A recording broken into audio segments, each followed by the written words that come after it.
Hey beautiful people, what is up and welcome back to my channel. For today's video, I'm going to be talking about all of the brands that are cancelled in 2023. Okay, if this is your first time joining me, welcome. I'm Jamila and I love all things beauty. I love all things makeup, I love all things skincare, and I especially love sharing my tips and tricks for how to find high-end and luxury beauty products at bargain prices. If that sounds like something you're interested in, I would absolutely love if you would consider subscribing and joining the fam. Okay, so you guys already know what we're going to be talking about, and the impetus for this video honestly came from watching one of Morgan Turner's videos where she talks about the reason why she wasn't buying Lisa Eldridge, and that was because she felt like she had her sort of core brands that she reviewed, you know, the brands that she loved, and she did not have the capacity to add another brand to her repertoire. And I really started thinking about the brands that I have in my sort of collection. And I even went back and I looked at the video that I did in the middle of the year where I talked about all of the new eyeshadow formulas that I tried. And it was over 20. And I was like, that's just so many new brands. And it really was overwhelming. And I think that having now tried all of those brands, I feel like I've come to a very clear understanding of what I like and what I don't like. And I don't feel the need to purchase all of these different brands and different formulas in order to test them. And with that, I just need to let some of them go. So these are the brands that are going to be canceled pretty much in 2023, probably for forever. We'll see how things go. So I thought I would share that with you guys. Now, one thing I will say is that some of these brands are just sort of eyeshadow only, and I might consider their other products, but some of these are the entire line I just don't care to have in my sort of collection, or, you know, I'm not going to be looking their way anymore. So I will let you guys know about each brand that I'm canceling, whether it's just the eyeshadows or all of it, and then I'll also let you guys know why. Okay, grab a snack, grab a drink, and let's dive into the video. So I have my little list here, so I'm just going to go down. So the first brand is going to come as no surprise to any of you. If you have watched any of my last couple of videos, you already know Colourpop is at the top of the list. And I am letting go and canceling the entire brand of Colourpop because I've just realized that it's just not a brand for me. When I first started using Colourpop, it was new, it was fresh, it was exciting, I was just getting into makeup, and I thought that the shadows were good, I thought that the foundation was nice, I thought the concealer was okay. I tried pretty much a lot from the brand, and now that I have tried so much more, I feel like I have experienced an elevated formula in every aspect, and I just can't go back to Colourpop. I don't have anything in my collection from Colourpop besides the Raw Beauty Christie palette and some of their Super Shock shadows, which I'm probably going to be decluttering soon if I'm being honest. And this isn't to say that Colourpop is bad. This isn't to say that they've done anything super shady that has me, backing off. It's just that I've discovered better. It really is that. I have discovered better, and I feel like I have zero interest in the brand. And at some point, I just got over the marketing of using, Disney collections and all that other stuff and having really cute packaging and being drawn in by that to the point now where I just don't care. I could care less about what Colourpop pulls out, regardless of whether or not it's something that's nostalgic to me. I just know that I don't like the formula, and it's not going to work for me moving forward because I know there's so much better on the market. There's so much better in my own collection that I have just decided to cancel the entire brand and just move on with my life because it's just not working for me. The second brand that is also on my cancel list is Unearthly Cosmetics. I think this is also going to come as no shock to you guys because my last rankings video that I did with Cara on ranking the eyeshadow formulas in our collection, it was the second to last. And this is also a brand where I've discovered I just don't like the formula. Their eyeshadow formula just does not work for me. Granted, I have not tried all of their eyeshadows, but what I have tried, I didn't like. And considering the price of Unearthly shadows, I have no interest in spending money to try the other formulas, which, if we're being honest, I don't know if it's any good because I know that Cara's palette that had the creamier formula dried up, and that was maybe a month old.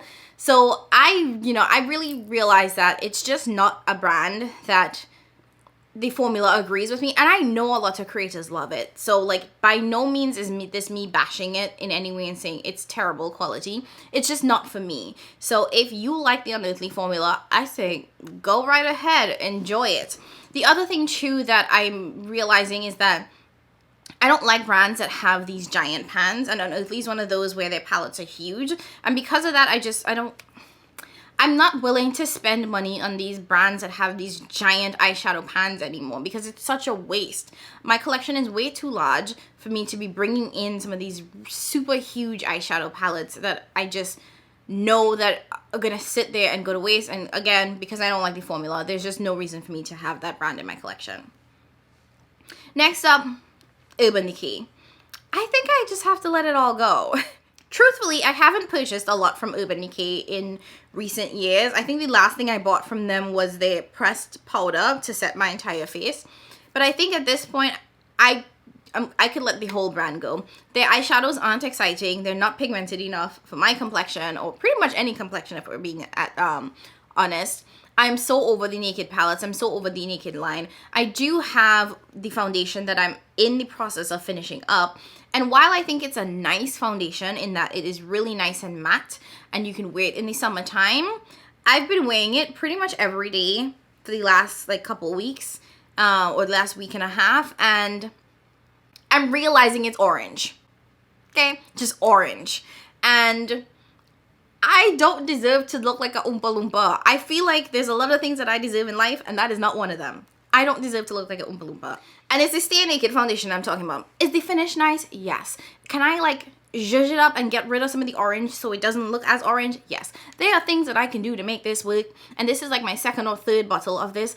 But there are so many other foundations that I have in my collection that don't make me look orange and don't require tweaking and zhuzhing that I could let this one go. And the reason why this is like still here is because of that mattifying like fact, and the fact that when I wear this in the summertime it like stays.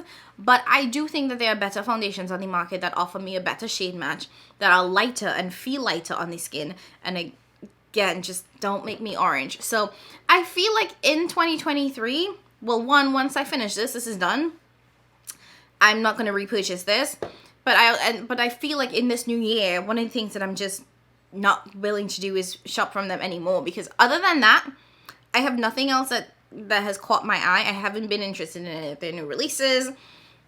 So I'm okay to just like put them on the list and just not focus on them and create space for me to think about the brands that I love. The next brand that's on the chopping block to be cancelled is Glaminatrix.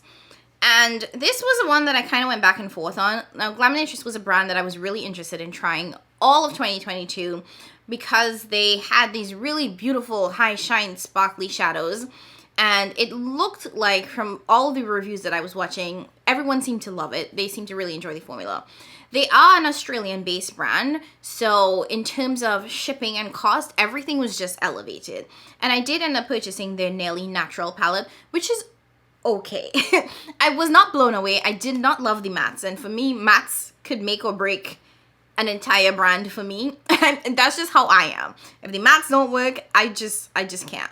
So because I wasn't a huge fan of the mattes, and I thought that the shimmers were nice but also like dupeable within my own collection, I don't feel compelled to keep shopping from Glaminatrix, because I think that I can get the same formula from other brands that I've tried, other brands in my collection, and I could save on the shipping costs, the, conversion costs, all of those things I can save on. In order for me to purchase from these brands that are not US based and pay that extra cost, I need them to be something different. I need them to be something special. I need them to be like a Lisa Eldridge lipstick. I can't afford to keep purchasing from brands that are just mediocre. And I don't even want to call it just mediocre, but their formula doesn't stand out as anything special or different or unique or not dupable in my collection. So because I feel like the Glaminatrix Nearly Natural palette was just meh to me, I did not love the mattes, I have no interest in buying anything else from them. I also know that they have had pretty significant issues when it comes to shipping and their palettes and shades arriving broken.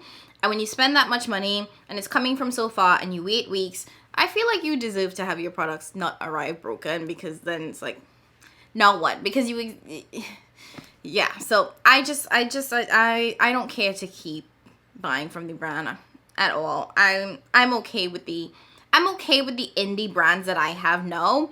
That is one that I can just let go of. Speaking of international brands, Cleona is the next brand on the list that I am ready to just like... Now, I have said a couple of times before that I really want to try the stained glass collection, but truthfully, I don't know if I'm willing to pay the stained glass prices. They are expensive. Really, really, really expensive. And I just, especially in 2023, I know I'm not going to buy it because I have other priorities for my money in 2023. So I know that one thing that I'm not going to buy is them stained glass collection, because the Cleona sales are never that great to begin with. So it's still going to be a couple $100 that I'm just not willing to put into that.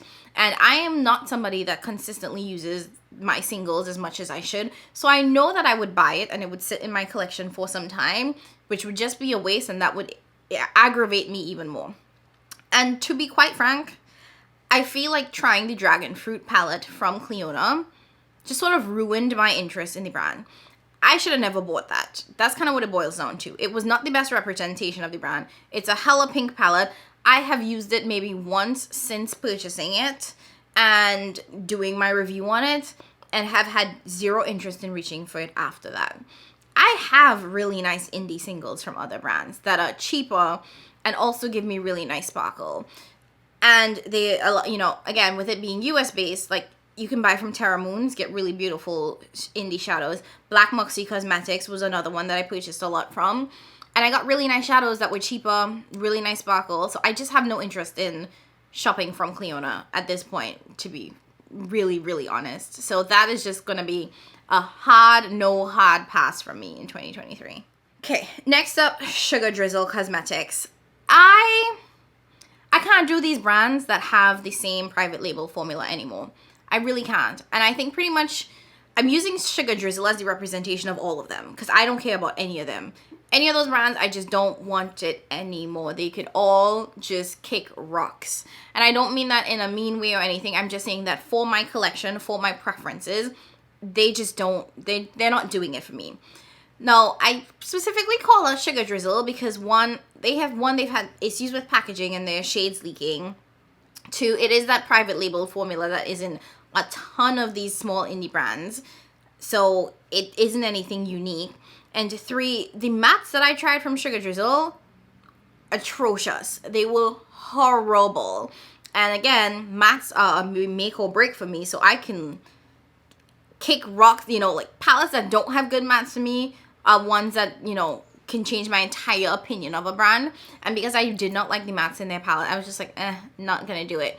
The one that caught my eye this year that I was honestly really interested in purchasing was the Frog palette, that green palette.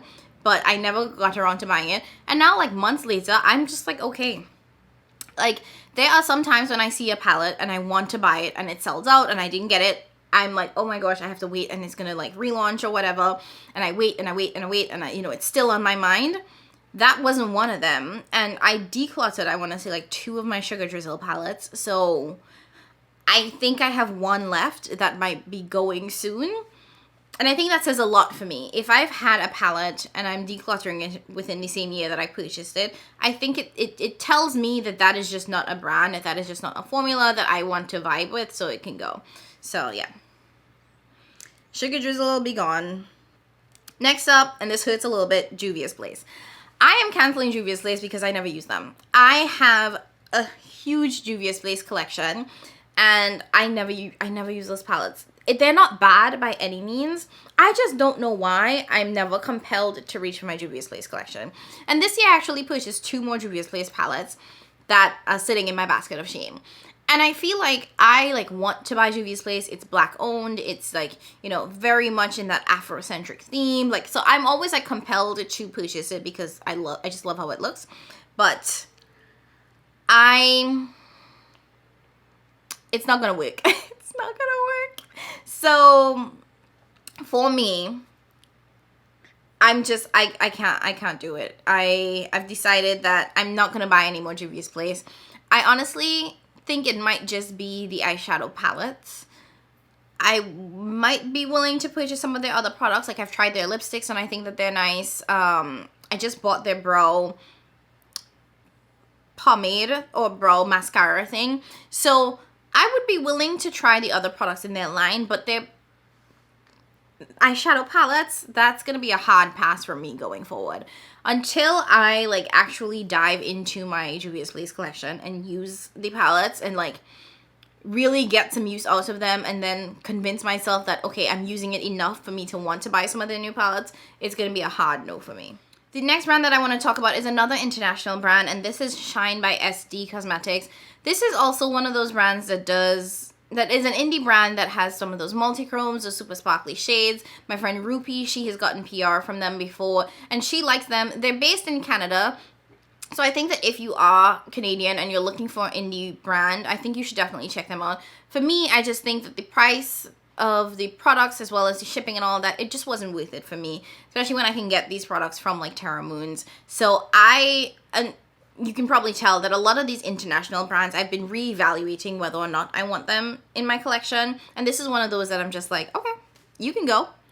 I did try a couple of their products and I thought that they were okay, but they weren't exactly ones that stood out to me as like, ooh, this is super unique, super special, super different. So as a brand, I'm just not interested in getting anything more from them. The other brand that I'm canceling, and y'all probably like, this list is long, girl. Yes, they all gotta go. The next brand is Give Me Glow. And Give Me Glow is one of those brands that I really, really wanted to like, and there are two reasons that I'm just like over it. First and foremost, their mattes, terrible. I really don't like their mattes, which sucks because they have some of the most unique shades in mattes that I've seen. And I remember I bought a couple and I'm like, this is such a beautiful color. And then I tried putting it on the eyes and I was like, really? I was rooting for you. Like, I would have been die hard Give Me Glow if those mattes worked, because they had such unique colors that I was just like, this is perfect. I'm willing to buy it. And then to make matters worse, not only were the mattes a hot ass mess, the pan sizes, the Give Me Glow pan sizes, they are so big. Nobody needs that much eyeshadow. So like, I really wish that they had smaller pan sizes, because they do have some nice shimmers. Their shimmers are really nice, but I, again, I can't bring myself to be buying these giant pan sizes. Like, give us smaller pan sizes at a cheaper price. Stop giving us these big pan sizes, because you already know we all have super huge collections and nobody needs that much of one shade. So that is, you know, it's similar to the Unearthly Cosmetics. It's just that I can't bring myself to buy from these brands that have these giant pan sizes. You know, like Clarity Cosmetics. I've never tried anything from them, but half the reason why I haven't is because their pan sizes are also super big. So all of those brands with those big pan sizes are going. And while I do have some of my Give Me Glow shades, I will continue to use them. I will try to make them mattes work and figure out what base they could work with. I don't have any interest in buying anything else until, one, they change their matte formula to one that blends and isn't patchy, and two, they come up with smaller pans. Okay, the next brand that I want to talk about is another one that I really wanted to like, and I do like, but I also don't like enough because it just kind of like falls in my collection, just like exists, and that is Menagerie Cosmetics. Menagerie is a brand that I think they produce nice shadows, and for the most part it's pressed pigments, so you get really, really vibrant pigments, and the end product is nice, but I feel like I use their palettes and I don't get an overwhelming sense of, oh my gosh, this is amazing. And then I put it into my collection and then I never reach for it again. I have like 3 Menagerie palettes, and when I use them, I'm like, oh, this is nice, this is good. But it's never like a wow. And then I just put it back into my collection and then I never reach for it. Like, it's just, I have to think about using Menagerie palettes, if that makes sense. It's not something that comes natural to me where I'm like, oh, I want to reach for Pat. Oh, I want to reach for even Tasha. It's one that I'm like, oh yeah, I have a Menagerie palette. that is just not enough for me to keep purchasing from them. Their palettes are relatively on the expensive side. And yeah, I just don't think that I'm interested in them. I feel like I've gotten to this point where I have like a set amount of like indie brands that I am interested in, and I will be looking out for new releases from, like Odin's Eye, like Glamlight, like those are the brands that I'm like, Sydney Grace, like I'd be like, yeah, I'm checking for you. But when it comes to Menagerie, they're not even top 10. So because it's not one that I'm gonna like keep an eye out for, I feel like I'm just okay with not buying from them at all this year. And then the last two brands that I want to talk about, these are actually brands that I'm letting them go for, I don't want to call it more drama-filled reasons, but just because they're terrible brands. First and foremost, Shanta Kai. I don't like Shanta Kai. I feel like Shanta Kai is a brand that gets a lot of praise because of their skincare products and even their makeup. People say that it's great, but they are one of the least inclusive brands that I have ever seen. And I feel like a lot of people just kind of ignore that fact. Like sometimes they'll see a brand that's not super inclusive and it gets called out all, you know, like it's a big hullabaloo. Meanwhile, Shanta Kai is sitting there just like, yeah, we have 4 shades and take it or leave it.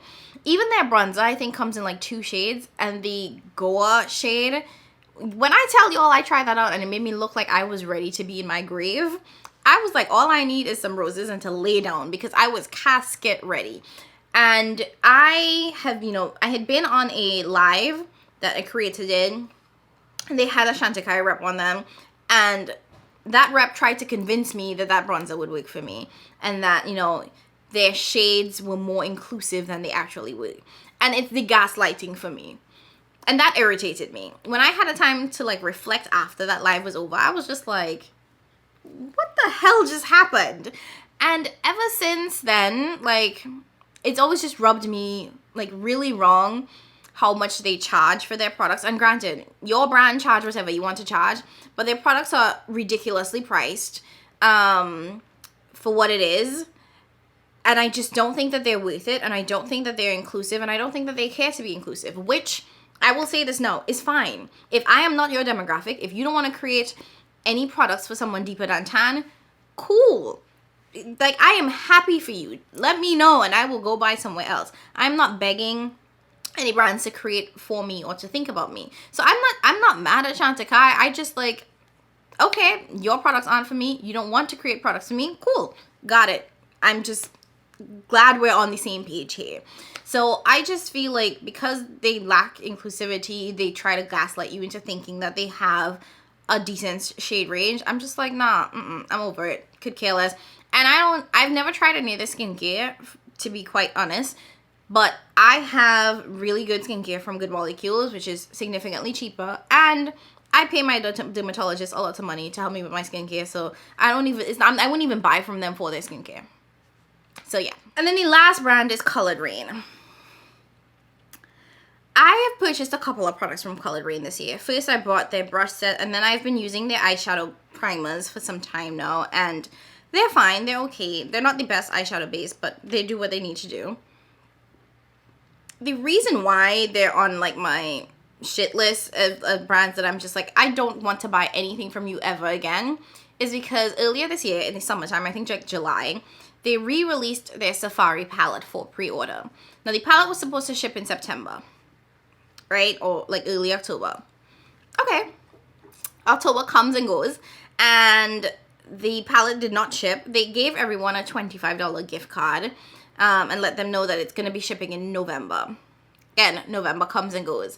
And then December, they send out an email that was basically like, well, we're waiting on customs and all this other stuff. And like, it's January and I don't think anybody has gotten their Safari palette yet. Like, the amount of time that they have been waiting, and by they, I mean consumers have been waiting for their palettes, is ridiculous. Personally, I reached out to the brand in December, like a couple weeks ago, like 2, maybe 3 weeks ago. And I said, hey, I just don't want to wait anymore. Could you please just refund me my money? Because I just feel like it was ridiculous. And one of the things that I just realized that is not for me is pre-orders. You know, I like went against my rules and actually purchased this because I know that it was a limited edition product that they brought back for a limited amount of time. Dr. Ash loved it. I know so many people loved it. And I was like, oh, well, this would be a great time for me to try the eyeshadow formula. And, you know, I was just like, fine, it's a pre-order. I'll, like, suck it up. The palette was only, like, $20-something. In the end, I paid $30-something for it. I was like, great, yeah, you know, whatever. I'll wait the couple of months. But there was a lack of communication, in my opinion, on the brand as to what was happening. And I feel like once you get to a certain point in the waiting period, you should just give everybody back their money, because don't tell people that's a 3-month pre-order and then 6 months down the road people are still waiting for their products. And I know that other people have reached out and just asked for refunds as well, because I really thought I was getting scammed. I was like, did they just take my money? Because again, with pre-orders, the money comes out immediately, but now I have to wait 6+ months for a palette that you told me was going to come 3 months ago. Absolutely not. And I just feel like it wasn't handled very well. They did send a couple of emails about it, but they didn't address it on their social media. I felt like they didn't keep people up to date as much as they needed to. And if it's one thing I don't play with my money. Don't just be like, yeah. So it rubbed me the wrong way in which they handled it. And looking back at the color story, looking back at the palette, I didn't need it. So I feel like even though it would have been nice to try the colored rain formula, I'm okay. I really am. So I have no interest in like buying anything from them going forward, because I did not love the eyeshadow primer. The brushes that I got from them, also wasn't in love with it. The bronzer, which I also got in that order, was just okay. So like everything that I tried from them so far was okay.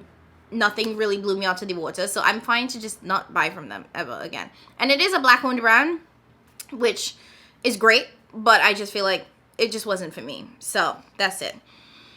So that is it, guys. Those are all of the brands that I have canceled, nixed, begonned in 2023. Will they come back? Maybe, maybe not. We'll have to wait and see. But that's it.